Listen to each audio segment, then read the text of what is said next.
মুখ্যমন্ত্রী দায়ী। ওনার এই দায় পুরো নিজের গাদে নিয়ে পদত্যাগ করা এক্ষুনি উচিত। আরজিকর কাণ্ডে নিহত চিকিৎসকের পরিবার এবার সরাসরি মমতা বন্দ্যোপাধ্যায়ের পদত্যাগ দাবি করল। আমার মেয়ে একজন পশ্চিমবঙ্গ সরকারের কর্মচারী ছিল এবং একজন ছাত্রী ছিল কলেজের। সুতরাং রাজ্য সরকার এর দায় এড়িয়ে আমার মেয়ের মৃত্যুর জন্য রাজ্য সরকার পুরো, আমি সরাসরি বলছি, রাজ্য সরকার পুরো দায়ী। এই অবস্থাতে মুখ্যমন্ত্রীর ক্ষমতায় থাকার কোনো যুক্তি নেই। ওনার এই দায় পুরো নিজের গাদে নিয়ে পদত্যাগ করা এক্ষুনি উচিত। কেন রাজ্য সরকার তড়িঘড়ি সঞ্জয় রায়ের ফাঁসি চেয়ে হাইকোর্টে গেল তা নিয়েও ফের একবার চাঞ্চল্যকর অভিযোগ করলেন নিহতর মা বাবা। আজকে সঞ্জয় যেহেতু উনি যাবজ্জীবন দিয়েছেন, তার বিরুদ্ধে মামলা করতে আবার হাইকোর্টে দৌড়াচ্ছে। তাহলে কি হচ্ছে, উনি যে দোষী এবং প্রমাণ করে দিয়েছেন লোয়ার কোর্টের যে জজ, সেটা বুঝতে পেরেই উনি মানুষকে বোকা বানানোর জন্য আজকে হাইকোর্টে দৌড়িয়েছেন। শেষ প্রমাণটুকুও যেন লোপাট করা যায়, কোনো প্রমাণই তো উনি রাখেননি, যাতে শেষ প্রমাণটুকুও লোপাট করা যায় তার জন্য মরিয়া হয়ে উঠেছেন উনি। তড়িঘড়ি কেন নিহত চিকিৎসকের শেষকৃত্য করা হয়েছিল, কি লুকোতে? শুরু থেকে ওঠা এই প্রশ্ন নিয়েও বিস্ফোরক অভিযোগ করেছেন নিহত চিকিৎসকের মা বাবা।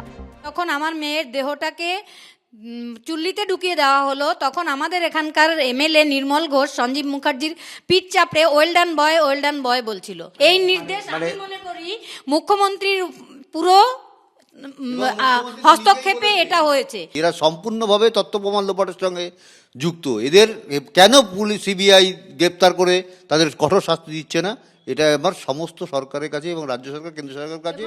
নিহত চিকিৎসকের মা বাবার অভিযোগ প্রসঙ্গে পানিহাটির তৃণমূল বিধায়ক নির্মল ঘোষের সঙ্গে বারবার যোগাযোগ করা হলেও তার কোনো প্রতিক্রিয়া পাওয়া যায়নি। তবে মুখ্যমন্ত্রীর বিরুদ্ধে বিস্ফোরক অভিযোগ প্রসঙ্গে নিহত চিকিৎসকের মা বাবার বিরুদ্ধে কড়া প্রতিক্রিয়া দিয়েছে তৃণমূল।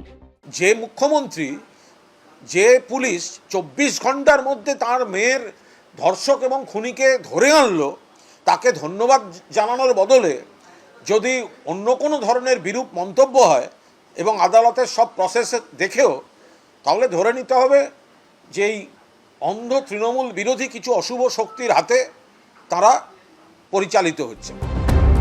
আরজিকর কাণ্ডে নিম্ন আদালত রায় ঘোষণা করেছে।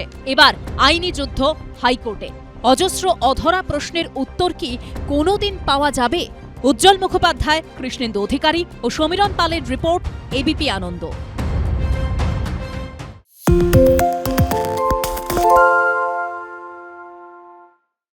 সত্য অন্তহীন, সত্যের খোঁজও তাই, সত্য সন্ধানে তাই আমরা অক্লান্ত, অকুতভয়। এবিপি আনন্দ নতুন ভাবনার প্রতীক, যা মনে মুক্ত, তথ্যে যুক্ত এবং যাবতীয় সীমানার বাঁধন থেকে মুক্ত। সীমা না শব্দটির মধ্যে লুকিয়ে আছে মানা শব্দটি, যেন চোখ রাঙানি এক অদৃশ্য বেড়াজাল, যা আটকে রাখে আমাদের এক ছোট্ট গণ্ডির মধ্যে। একমাত্র সঠিক খবরই গড়ে তুলবে এক মুক্ত সমাজ। সেই জগৎ গড়ার লক্ষ্যে কোনো সীমানার ঠুকুটি আমরা মানব না। এবিপি আনন্দ এগিয়ে থাকে, এগিয়ে রাখে।